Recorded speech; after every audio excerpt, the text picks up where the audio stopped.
শরাফতুল্লাহ একজন সাধারণ মানুষ, কিন্তু জীবনের অসাধারণ কষ্টের গল্প তার। রইলাম পুকুর গাছে থাকিয়া, পুকুর গরু গাছে যাচ্ছি, ওই সময় গাছে থাকিয়া লালন ফালন হয়েছি, হুজু করছে করিয়া একটা যাচ্ছে হয়েছি, আল্লাহ করছে। এখন কাজকর্ম যখন ধরছি আল্লাহ নামলে বাবার কাছে মা মরে গেছে, বাবার কাছে থেকে বাবু চলে গেছে ভালাইয়া, আবার নোয়াখালী পুকুর কাছে ফিরে চলে গেছে, বাপুকে আমি আই আর বাপ আইটা না, বাপ মরে গেছে।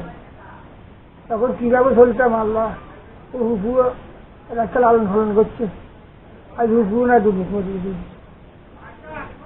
তখন ফাঁকা ফাঁকা উপর বাড়িতে যাই। গরিব ঘরে জন্ম, শিক্ষা তার কপালে জুটেনি।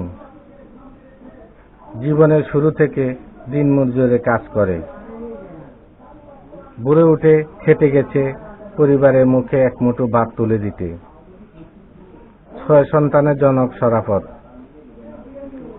সংসারে হাল ধরার জন্য তার স্ত্রী বিদেশে পাড়ি দেন, কিন্তু কপাল এমন যে তারপরে শরাফতের একদিন প্যারালাইসিস অবশ হয়ে যায়। হাঁটতে পারে না ঠিক মতো, কাজ তো দূরের কথা। তার জীবনে সবচেয়ে বড় ভরসা ছিল সেই স্ত্রী, সেও তাকে ছেড়ে অন্যত্র চলে যায়।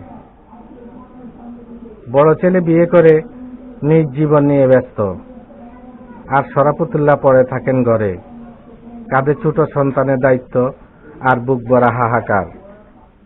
এখনো সে বেঁচে আছে, কিন্তু সে জীবন শুধু টিকে থাকা, বেঁচে থাকা নয়।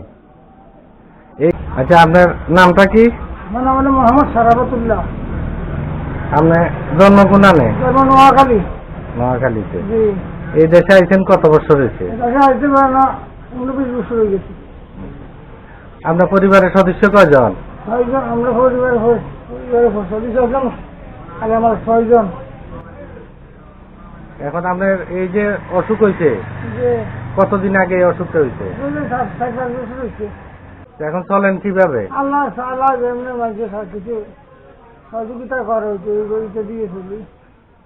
আপনার এই স্ত্রী বা সন্তান আপনার কাছে আসেনি? আমার স্ত্রী, আমার মেয়েরা আছে, মেয়েরা আপনার কাছে থাকে? মেয়েরা আছে আমার কাছে। এরা ছোট ছোট? এরা ছোট ছোট। এগুলো খাওয়ান কিভাবে? ওই তো মানুষের সহযোগিতা করে, কোনো হলে একবেলা খালি 2 বেলা খাই না, আল্লাহ রাখে একবার। আপনার সন্তানদেরকে নিয়ে কি চিন্তা করেন? ছোট ছোট যারা আছে,